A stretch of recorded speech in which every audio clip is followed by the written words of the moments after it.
This presentation is about feminist ethics as a rhetorical strategy for ethical decision-making. In feminist ethics, the good is sought through minimizing existing power differentials and by ameliorating oppression. So the central questions for feminist ethics are: how do institutional power distributions affect this situation? What are the ways in which there are already existing power hierarchies that are in some ways determining what's going on in this situation? Or if not determining, at least affecting what's going on in this situation. And how do those pre-existing structural conditions influence how we understand the ethical dilemma, both whether or not we define it as an ethical dilemma, and as we define sort of what are the options when we think about what are the available options of what we could do, right? Can we think about, because of the way power is structured, because of the way our institution works, we see certain things as viable options and other things as not options at all. And it's not that they aren't options, it's just that within the context of our institution, those kinds of options are made less available. Although we commonly think about feminism as having women's oppression as its central concern, as a rhetorical strategy, it's equally applicable to any structural inequities. We should also understand that feminist ethics is a very large umbrella. Most of what we talked about with relational ethics actually comes out of the feminist literature. So Carol Gilligan, Sally Gatto, Eva Kate all would identify themselves as feminists. But I've sort of pulled these various threads out of feminist theory because I think they have really different perspectives on how we ought to think about ethical problem solving. So what I'm calling feminist ethics is certainly not all of feminist ethics. It's one particular strand. And here some prominent philosophers are Susan Wolf, Susan Sherwin, and Hilde Lindemann. One of the primary foci of concern in feminist ethics is the issue of oppression. So oppression is a lack of social or structural power. And because it's structural, what we're thinking about here is an entire class of people, not an individual. So we can be mean to someone, right, and not let them talk, or take their lunch money. We're just being mean to them, right? We're not really oppressing them. Oppression is when we don't let them talk because they're a woman, or we don't let them talk because of their ethnicity, or we devalue what they say because of their ethnicity, right? So it plays out often on a particular individual, but it is their membership in the class that makes them oppressed. Somehow they're being denied access to power. In some situations, no one in the situation is particularly oppressed, but there are still hierarchies of power. For example, physicians generally have more structural power than nurses. But I'd be hard-pressed to make the claim that nurses are an oppressed group. We have lots of ability to speak up. We're well educated. We are well respected within society. And particularly vis-a-vis patients, we are certainly not oppressed, right? We have more power than patients do. And here a hint is people with power get to keep their clothes on. It's really hard to have power when you don't have clothes. So in feminist ethics, we're looking for those power differentials. And sometimes there's a group or there's a member of a group who faces oppression within the system. Other times, it's not so much about oppression, it's just about power differentials and power hierarchies. So when we're thinking about making a feminist argument, the first thing we want to do is to notice some things.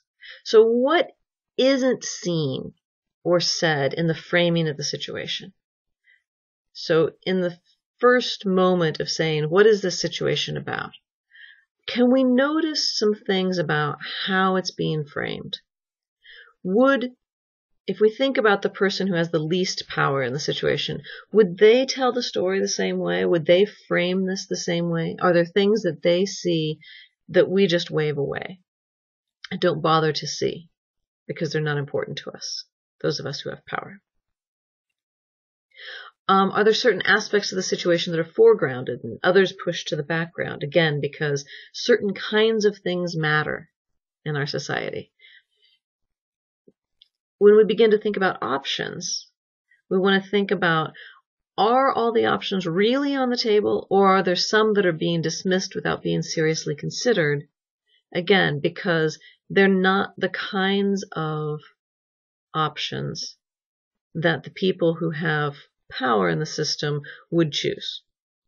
And, sometimes this is perfectly well-meaning people in the system who have power wouldn't choose these things. And so it's hard for them to imagine that someone else would. And sometimes it is, well, if we acknowledge that that's an option, then we would have to give up some of our power, and we'd really rather not do that. And so let's just pretend that option doesn't exist. Right? So sometimes it is benign, and sometimes it's malignant. We want to consider, are there ways in which the situation is framed or not as an ethical situation because of the institutional structure? Right? The situation comes to me, for example, as an ethics consultant. And sometimes people will say, well, it's not really an ethical situation. We just have this question. It's really a process issue. Or it's really just we just want to know what the policy is. And as I begin to hear the story, I think, yeah, you've got a big ethical situation on your hands here. Or people frame it as, oh, we have this big ethical problem. And, sort of what is it about a story that makes it be framed as an ethical situation or not? And how is that related to the structure of the institution? Might an institution that was structured differently see those ethical problems differently? And then we want to think about what options are available that would minimize or at least decrease power differentials. And for feminist ethics, because we're looking at structural power, these options are often structural changes, not individual choices. So how could we, reorganize the patterns of care on our units? How could we restructure our units entirely such that patients had more access to information about their disease, about their care, about the plan of care? How could we make it possible for them to have more input into the plan of care, as well as information about what it is that we're planning? So to do that would not merely be just talk to this particular patient differently, but everything we do would have to look different, right? So there's some challenges to a feminist analysis. The first is it may not provide a solution that can be enacted in a particular situation because we're looking at big structural concerns, right? For this particular patient, we're not going to be able to reorganize the entire nursing unit. We're not going to be able, for this particular patient, we're not going to be able to convince the physicians that they need to round at a different time in the day, different from everybody else. But sometimes this particular case can be a springboard for us to say, wow, it's not only this patient who has this problem. And this patient's articulation of this problem makes us realize that here's a situation where it wouldn't be that hard to make some changes in what we do, and it would enable the patients to take more ownership of their situation, give them some more power to be involved earlier in the decision process. Right? So we can't fix that for this person, And we can talk, we can sort of say, oh, we acknowledge that this is a problem, and let's think about what we can do for this person. But often the solutions that arise out of a feminist analysis are, we need to make some major structural changes to ensure that people are not being oppressed, or simply to minimize power differentials.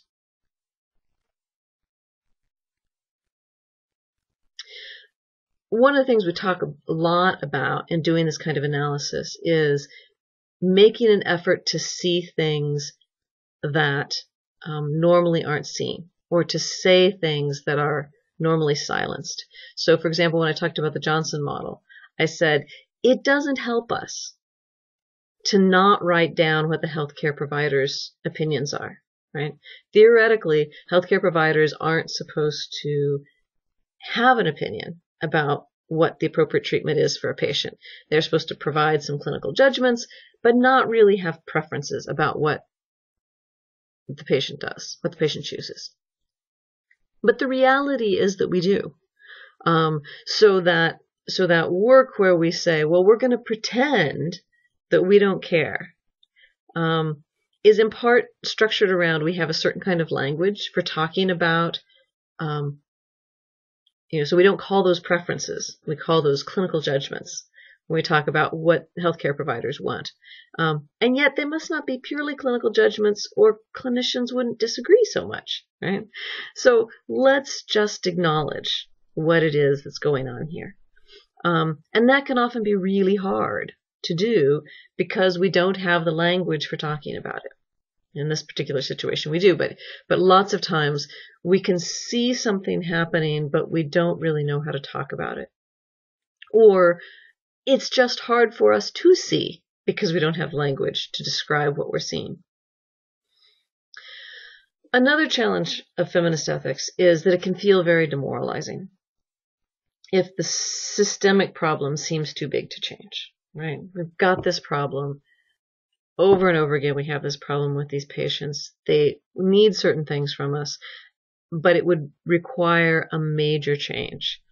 We need the revolution to come, and waiting for the revolution can be really tiresome. And it can feel like, incremental changes are not going to be sufficient here. We need a more overarching change. And when we can't get that can feel really demoralizing. So when we think about what we're trying to do with this model, is we're trying to be aware of power gradients.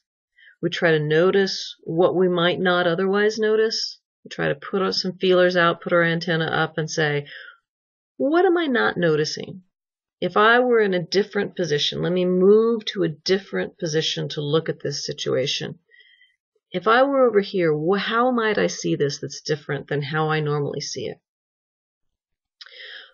We want to notice the interests of those who are in oppressed groups. Are we treating this patient differently because of their membership in an oppressed group? Are we taking the statements of their family less seriously because of their membership in an oppressed group? We want to ask those questions explicitly. And then we want to make choices that try to minimize power differentials, that create as many options as possible, and that facilitate diversity. With the awareness that these choices are, we're looking for structural level change. Okay, so that's feminist ethics in a very small nutshell. Thank you.